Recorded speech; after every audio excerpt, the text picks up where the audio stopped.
When I first saw Melissa's profile on the dating site, I was immediately attracted to her. Long blonde hair, a beautiful smile, and a great personality. She was the kind of girl any guy would go crazy for, and I was no exception. I sent her a message, and within a day or two, we began messaging each other all the time. She loved dogs. I loved dogs.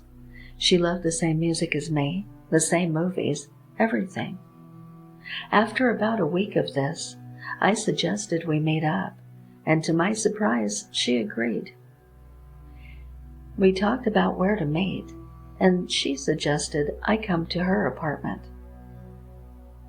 It wasn't that far, and it'd give us a little time to adjust to meeting in person before going out for the evening.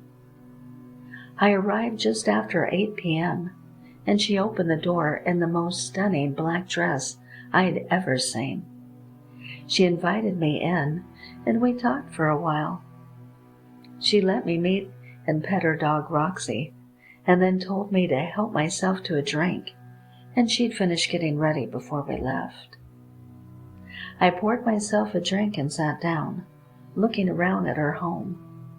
The room was clean and tidy, and it occurred to me that all of her furniture seemed brand new, like she'd literally just unwrapped it and placed it in its rightful place. I shook my head. It seemed a stupid thing to notice. I was most likely getting nervous. I stood up and went to the bathroom, pushing the door, but it wouldn't open. It didn't seem locked, just blocked from the other side. I looked back to see if Melissa was there, but she was still getting ready. I gave the door a hard nudge, and whatever was blocking the way seemed to dislodge. Opening the door fully now, I stepped into the cold, dark bathroom and flicked on the light. What met me was the most gruesome thing I'd ever seen. A body in the bathtub, semi-decayed, with parts of the flesh cut from the arms, legs, and torso. I gagged and spun around. In my horror, I hadn't heard Melissa come up behind me. She smiled. "Oh, sweetie, you weren't supposed to see that yet." "What? Who the hell is that?" I yelled. "Oh, that's Gavin. He was my ex, but he's past his expiration date." She giggled. I began to feel dizzy as whatever she'd put in my drink began to take effect. My body felt weaker every second, and I collapsed to the ground, my body giving out on me and my heart beating faster than ever. "Why?" I croaked, my vocal cords beginning to go numb. She sighed. "Little Roxy deserves the best, and good dog food is so hard to get." My vision blurred, and the last thing I saw was the little dog licking its lips and looking up at Melissa. "Soon, baby," she said to Roxy. "Soon."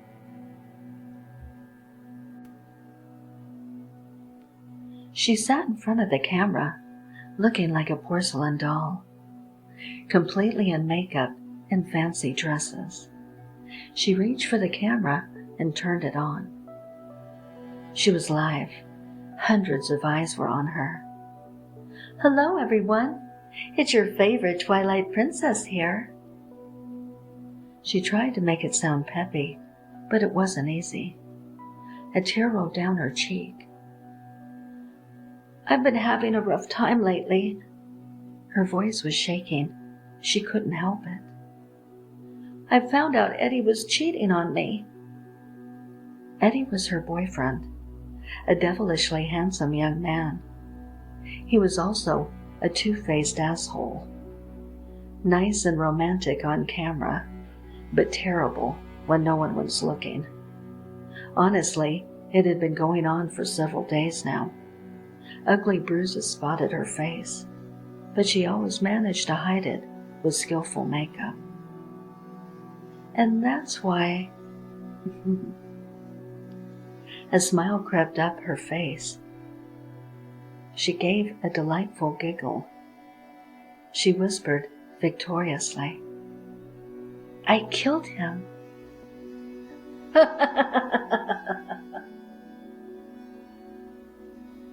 Her laugh was contagious. The world laughed too. "That's it, folks," she finished enthusiastically. "That's how you finish off a shitty boyfriend and get justice. Thanks for watching, your lovely princess, and I'll see you all next week." The feed went blank. Hundreds of people swiveled from their chairs. Hundreds of eyes turned to their spouses next to them. They were like Eddie in a way. Nice on the outside, an asshole on the inside. Hundreds of terrified, confused screams rang out across the globe.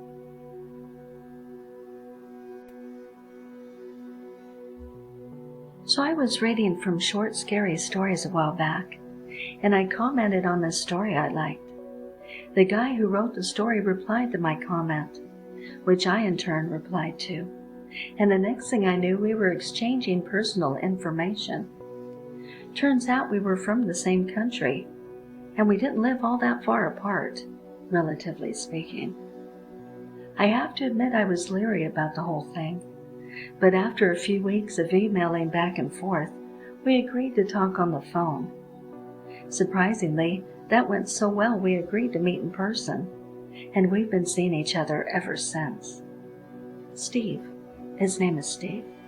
A nice name, I believe. I tend to be rather conservative, but things were going well enough between us that I invited him to come with me to our annual sibling vacation. We have a little mountain cabin tucked away in a secluded glen, and we make it a point to spend a week together there each year. Family's the thing. It's important that we stay close. Steve was reluctant to intrude, especially after I told him I'd never brought anyone before, but I finally convinced him. I have 2 brothers, Mickey and James, and they're both married to Marcia and Camille. No kids though, so our get-togethers are always filled with adult-type fun. Given that I'd told Steve I'd never brought a boyfriend, he was anxious over how he'd fit in. As it turned out, his worries were unfounded. He fit in perfectly. Later on that first night, we were running low on firewood, so I volunteered to go out and split a few logs. Feeling chivalrous, Steve followed me out and offered to do the work. Didn't I just read a story he wrote about an axe and a cabal of cannibals? I teased. If it's all the same to you, I'll keep the axe. That was just a story, he teased back. And besides, I'm trying to make a good impression on your family. Relax, they like you. Several of them even told me that they can't wait to get to know you better. Really? Yeah. But I'm still keeping the axe. I've been chopping wood since I was a little girl. I can handle it fine. Honestly, I've never split a log before. Then I'm probably saving you from amputating your own leg. We both laughed. I'll let you carry in the wood, if that'll make you feel better. I set a little log on the stump and drew back the axe. I performed a partial pirouette, a skill I learned from the ballet training of my youth, and I smashed the axe blade into Steve's forehead. Bam! Timber, motherfucker! I thought he'd never shut up. I'd even had to sleep with him twice just to get him to come. Jeez, can anybody say gherkin on a cracker? Mickey came out with a skin knife. Nothing's traceable, right? Nope, same as always. Okay, I'll see you tomorrow then. I'll be waiting for you. Good night, babe. I hung up after saying those words. As I looked towards my right side, my queen-size bed welcomed my tired body to rest, and just looking at it made my eyes heavy. 20 minutes passed by, and I was sleeping peacefully. And that's the last thing I remember before waking up to the feeling of someone's finger tracing circles on my thigh. I knew it was my boyfriend, so I acted asleep, and soon sleepiness took me out again. After an hour or so, a notification sound echoed throughout the room, awakening my senses little by little. A new text. By that time, my sleepiness had been washed away, and I was curious to see who's been texting me more than 3 times in repeat. I sat up on my bed, and as I was about to check my phone, I heard clinking metal sounds from the kitchen underneath, the first floor. I was skeptical to go down at first, since I thought that it might be a robber instead. But my thoughts were cleared up once I heard a familiar melody my boyfriend used to whistle, his new song, New Lilies. I went down the stairs and was greeted with the smell of freshly made pancakes with some syrup, while my boyfriend is trying very hard to flip the pancakes and not destroy the shapes. "Hey, lovely, did I wake you up?" "Sorry, I came home earlier after finishing my sessions and wanted to make you some good old pancakes." Aside from the sweet remarks of my boyfriend, I was more relieved to know that I was safe. "Why didn't you call, babe?" "I was scared." "Didn't want to wake you up, love." "Okay, the pancakes are about done. Just sit there, and you'll have your breakfast right away." "Got it, Chief," I playfully said, and sat on one of the chairs near the countertop. "Oh, what's those texts anyway?" I swiped the notification bar down and clicked on the first one.